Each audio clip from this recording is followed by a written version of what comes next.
স্বাগতম সুপ্রিয় শিক্ষার্থীবৃন্দ। শুরুতে একটা কথা বলি, অঙ্কটা একটু ব্যতিক্রম। ময়মনসিংহ বোর্ড 2024 সালে প্রোগ্রামিং থেকে আসছিল। প্রোগ্রামিং অনেকের কাছে খুব কঠিন মনে হয়। আমি মনে করি তুমি যদি আমার ভিডিওগুলো দেখো, কারণ আমার ভিডিওর একটা বৈশিষ্ট্য আছে যে ক থেকে ঘ পর্যন্ত প্রতিটা শব্দ প্রতিটা লাইন কিভাবে আসলো সেটার ব্যাখ্যা করি। আমার এই বাবুল আইসিটি ক্লাস ইউটিউব চ্যানেলটিতে শুধুমাত্র এইচএসসি আইসিটি ভিডিও আপলোড করা হয়। শুরু করি। উপরে একটা উদ্দীপক দেওয়া আছে, রমিজের বাবা তাকে 1000 টাকার একটি নোট দিয়ে বাজার করতে পাঠালেন। এখন তোমাকে বুঝতে হবে থিমটুকু, যে প্রথমে বাজার করতে 1000 টাকা দিয়েছে। রমিজ 200 টাকার 1 কেজি মাছ, তাহলে এখানে 200 টাকার 1 কেজি মাছ, মাছের ইংরেজিটা হচ্ছে ফিশ। ফিশ আমরা এফ ধরলাম, তাহলে এফ সমান কত টাকা? 200 টাকার মাছ কিনছে। ক্লিয়ার?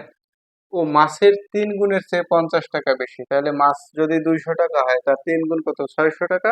আর 50 টাকা বেশি মানে কি 650 টাকা।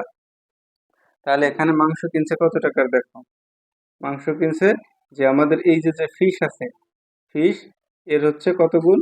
3 গুণ, তার 50 টাকা বেশি। ব্যাস।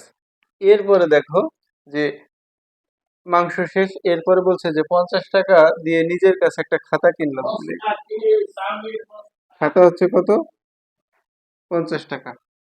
এখন এ হচ্ছে আমাদের, আমি ডান পাশে একটু লিখে নিলাম যাতে তুমি বুঝতে পারো। আমাদের কত বলছে দেখো, কিওয়ার্ড কি? কিওয়ার্ড হলো সি প্রোগ্রামিং ভাষায় ব্যবহৃত বেশ কিছু সংরক্ষিত শব্দ। এতটুক, এইটুক লিখলে একে এক। হতে বলছে যে মার্ক 5 এটা হচ্ছে কিসের ভিতরে? থার্ড ব্র্যাকেটের ভিতরে।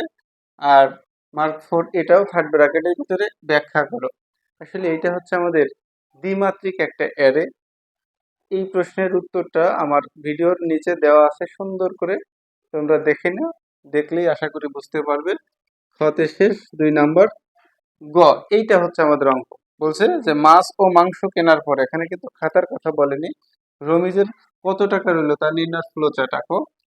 গ এখানে লিখে তোমরা উপরে একটু লিখে নিও যে মাছ ও মাংস কেনার পরে রমিজের, আচ্ছা, হ্যাঁ, যে টাকা থাকলো তার একটি ফ্লোচার্ট নিচে অঙ্কন করা হলো। তুমি তোমার নিজের ভাষায় লিখলেই হয়। এখন ফ্লোচার্টে আমরা কি করব? প্রথমে প্রথমে কাজটা শুরু করি, তার মানে কি স্টার্ট। ঠিক আছে, এখানে প্রথমে আমাদের কি হবে? স্টার্ট। শুরু করলাম। এরপরে দেখো, স্টার্টের পরে এখানে আমাদের স্টার্টের পরে এফ সমান সমান কত টাকা ছিল? এফ সমান সমান কত টাকা? 200 টাকা। তোমাকে বুঝতে হবে মাছ ও মাংস কেনার পরে কত টাকা। আমি সুন্দর করে তোমাকে বোঝাচ্ছি যে মাছ ও মাংস কেনার পরে কত টাকা থাকলো। আমার শুরুতে টাকা ছিল 1000। ঠিক আছে, আচ্ছা। এরপরে মাছের টাকাটা পেলাম। মাছের পরে আমরা বের করব কি? মাংসের টাকাটা।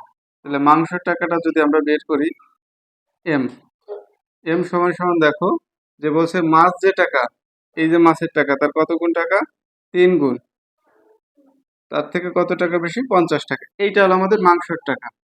এখন আমাদের কত টাকা থাকলো? এই আই হচ্ছে আমাদের সেই ভেরিয়েবলটা, সর্বশেষ কেনাকাটার পরে যে টাকাটা থাকবে সেটাই হচ্ছে এখানে আই ভেরিয়েবল হিসেবে আমরা কি করছি? ডিক্লেয়ার করেছি। তাহলে এখন মাছ ও মাংস কেনার পরে আমার শুরুতে কত টাকা ছিল? 1000।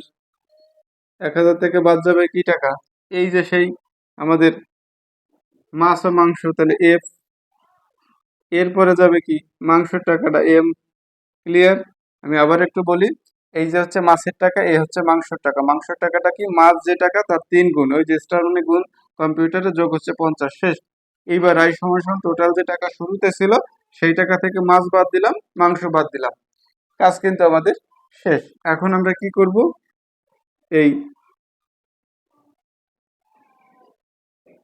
প্রিন্ট, প্রিন্ট আই, প্রিন্ট আমরা কি করব? Print I. এরপর আমাদের এই কাজটা কি করব? শেষ করব। ঠিক আছে, এই কাজটা শেষ। আমরা ছোট হাতের অক্ষর দিলেও হবে। কাজটা কি করব? শেষ করব। এই হচ্ছে আমাদের হয়ে গেল ফ্লো চার্ট। স্টার্ট, মাছের দাম, মাংসের দাম, সর্বশেষ টাকা, প্রিন্ট আই। ঠিক আছে, এই আইটা আমরা কি করব, ছাপাবো, মানে সর্বশেষ কত টাকা থাকলো, কাজ শেষ। এখন আমরা যাব কি, গতে। বলছে বাজার পরবর্তী রবিজের কাছে কত টাকা রইলো তা নির্ণয়ের জন্য সি প্রোগ্রাম লেখো। এখন এই জায়গায় একটা কথা আছে যে আমাদের এখানে কিন্তু খাতা আসে নাই, আর এই ঘতে আমাদের প্রোগ্রামে খাতা আসবে। ওকে, তাহলে আমি ঘটা শুরু করি, তার আগে আমি এই পাশটুকু মুছতেছি। তোমাদের যাদের কাছে প্রশ্ন নেই স্ক্রিনশট দিয়ে রাখো যে বাজার পরবর্তী রবিজের কাছে কত টাকা থাকলো তা নির্ণয়ের জন্য C program.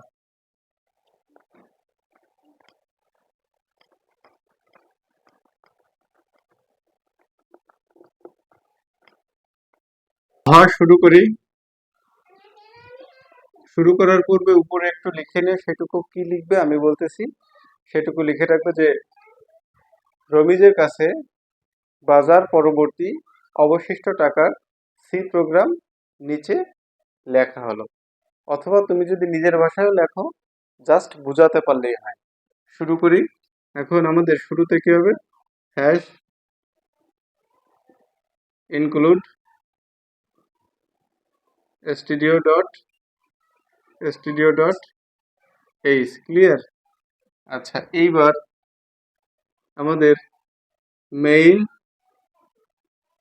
First bracket second bracket এইটুকু হচ্ছে আমাদের শুরুতে ডিক্লেয়ার করতে হবে প্রোগ্রাম শুরু করার জন্য।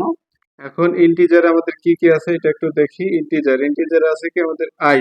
আই হচ্ছে কি যে অবশিষ্ট যে টাকাটা থাকবে সেই টাকাটা আই ভেরিয়েবল হিসেবে আমরা ডিক্লেয়ার করেছি। এরপর আই এর পরে ছিল আমাদের কি এফ। এফ হচ্ছে কি ফিস, এরপরে কি এম, এরপরে সর্বশেষ ছিল খাতা কে, শেষ। এখন দেখো এফ সমান কত ছিল আমাদের, এফ সমান ছিল 200 অর্থাৎ 200 টাকা। আচ্ছা, এইবার কে সমান কত টাকা ছিল, 50 টাকা। কে সমান 50 টাকা। এরপর হচ্ছে কি আমাদের এম সমান এম সমান কত, এম হচ্ছে মিড দেখো, অর্থাৎ শীর্ষের কত গুণ, 3 গুণ যোগ হচ্ছে 50 টাকা। এরপরে হচ্ছে কি আই। আই সমান এটাই একটু বোঝার আছে যে আই সমান আমাদের টোটাল টাকার পরিমাণ হচ্ছে কত, 1000। এর থেকে কি কি খরচ হয়েছে সেটা দেখো। শুরুতে খরচ কি ছিল আমাদের ফিস, এরপরে খরচ ছিল কি এম, এম হচ্ছে মিড, এরপরে খরচ ছিল কি কে। এই সবগুলো কি করতে হবে, 1000 থেকে বিয়োগ করার পরে যা থাকবে সেইটাই প্রিন্ট হবে, শেষ। এখন দেখো এখানে প্রিন্ট এফ হচ্ছে কি পার্সেন্টেজ ডি আই। আই হচ্ছে আমাদের কি হবে, প্রিন্ট হবে। তারপরে হচ্ছে কি রিটার্ন শূন্য, সেকেন্ড ব্র্যাকেট শুরু হয়েছিল, সেকেন্ড ব্র্যাকেট শেষ হবে। এইটুকু প্রোগ্রাম করলেই তোমাদের 4-এর ভিতরে 4। মূল কথাটা হচ্ছে কি বাজার করার পরে কত টাকা ছিল, তাহলে এই 1000 টাকা থেকে মাছের টাকা, মাংসের টাকা, খাতার টাকা বাদ দেওয়ার পরে যা হবে ওই আইটাই এখানে প্রিন্ট হবে। সবাইকে অসংখ্য ধন্যবাদ সাথে থাকার জন্য।